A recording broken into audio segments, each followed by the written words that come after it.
Hello and welcome. Today's Monday, January 26th, and this is your daily sigh of relief. Great big deep breath in and let it out. If you're an entrepreneur trying to keep up with what actually matters, this is for you. I go live every business day at 6 p.m. Eastern, and to the very best of my abilities, I give you everything that I think matters in the entrepreneurial world across business, AI, markets, platforms, and policies, all in 15 minutes or less. And I will say, so far, I'm doing a pretty damn good job.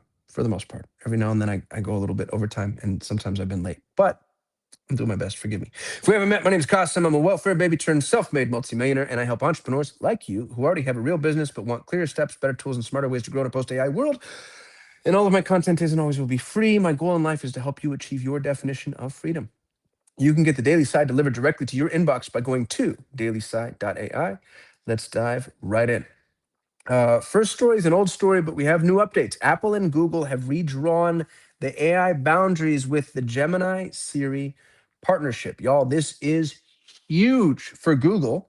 It's, I think, absurdly stupid for Apple. And, there's so many smart people that work there, just trillion-dollar IQs. And so they clearly know something I don't. And the fact that Apple is relying on Google's AI instead of building up their own, even if it sucks, kind of blows my mind a little bit, to be honest with you. I feel like Apple's leaving themselves in the lurch. And it is what it is. Gemini is the now native AI platform within Siri.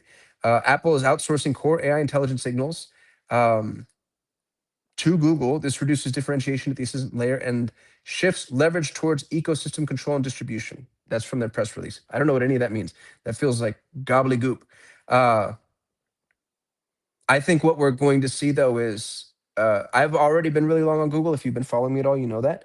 I think that Google's the only organization on the planet that has the infrastructure, the compute power, and the content to train AI to the degree that would be necessary in order to rebuild the knowledge graph from the ground up.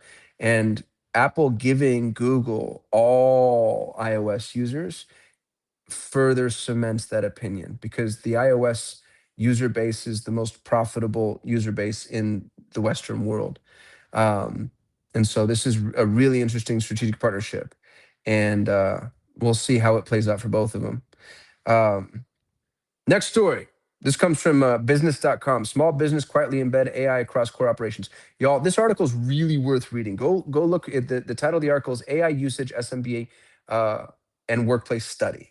And what they're finding is that small businesses are embedding AI across finance, marketing, product ops, etc., and finding very, very, very strong competitive advantages that are, it would be like having a business pre-electricity and somebody inventing electricity and most of your competitors not using it.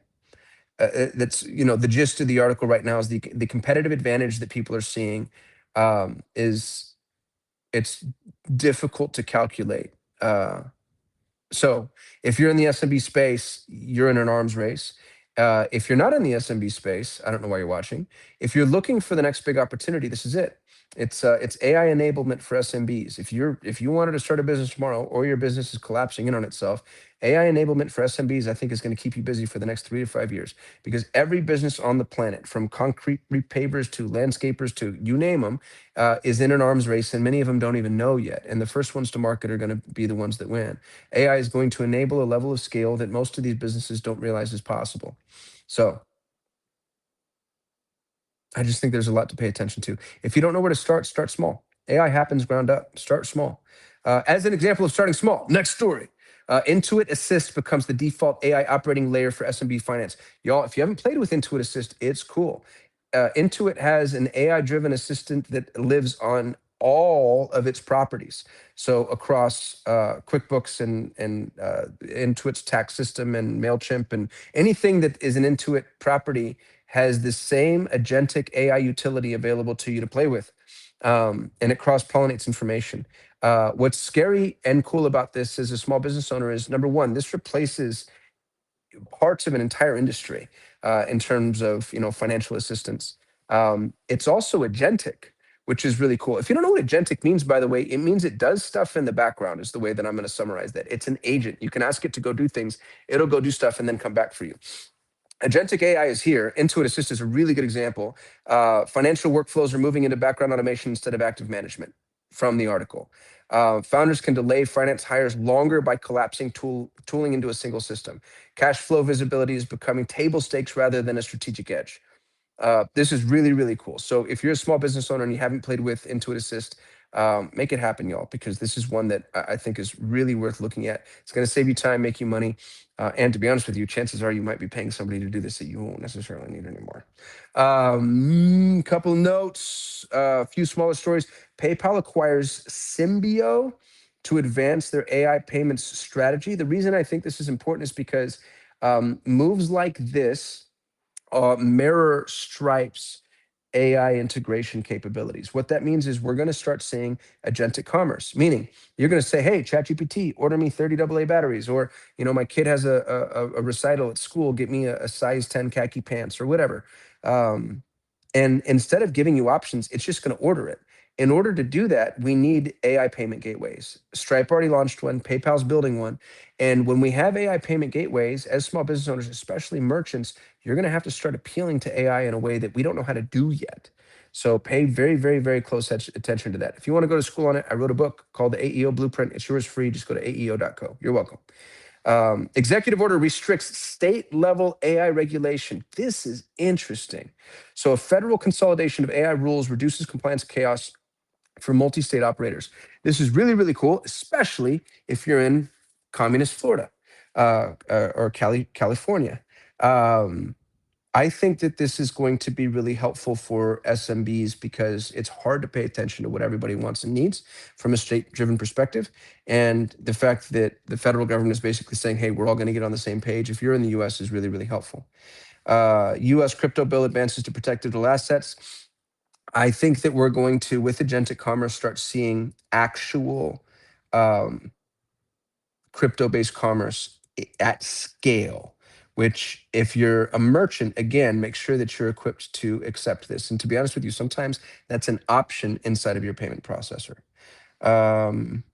That's it for my stories. My new favorite tool, by the way, is this Intuit Assist. If you haven't messed with it, mess with it. I think that's really cool. I'd start playing with all agentic AI. If you're not playing with agentic AI, it changes your paradigm as far as how you interface with AI. So instead of, you should be chatting with your AI tool of choice on an absolute daily basis, just as a thought partner. And then the next habit that I'd love for you to cultivate is put yourself in a position of tasking AI on a regular basis. Because what'll happen is it expands your ability to task. Learning the skill that is utilizing AI, I think, is really important. And we're moving from prompted AI to agentic AI. So ask it to go do stuff for you, and then it'll go do stuff for you. For those of you that show up and watch me live, I see Jose Garcia's here. I appreciate you, buddy. Steve, thanks for the compliment. Johannatan, Arizona 20 Sun. Angela Boki, love you. Don't know your name. Nathan, what's up, buddy? Long time no see. I hope you're living the dream. I've been watching you on LinkedIn, Nathan. You're killing it, dude. Good job. C Nassif, Advantage Work, Storage King, Hans Nolte. What's up, brother? Again, I appreciate y'all showing up. I go live every single business day at 6 p.m. Eastern. If you want the Daily Sigh delivered directly to your inbox, you can go to dailysigh.ai. My goal is to help you stay up to date on everything that matters in the world of business so you don't have to be frantic. And you can kind of pay attention to your deep work and just know that all you got to do is fire up whatever social platform you prefer, tune at 6 p.m. Eastern, and Costum's going to be here to update you. I love you.